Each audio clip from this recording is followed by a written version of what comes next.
Nabibilang na ang mga araw nyo! Nabibilang na ang mga araw ng pagnanakaw ninyo!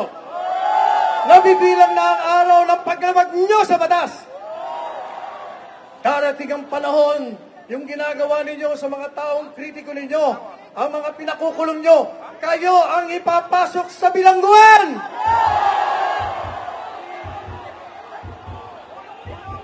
Kaya,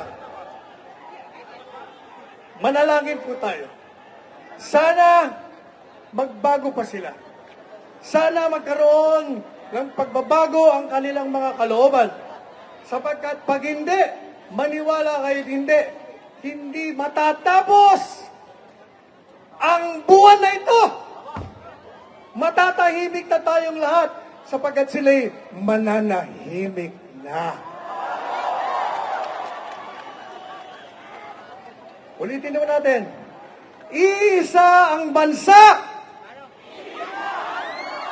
Isa ang lahi. Isa ang bayan. Isang kabayanihan. We are one.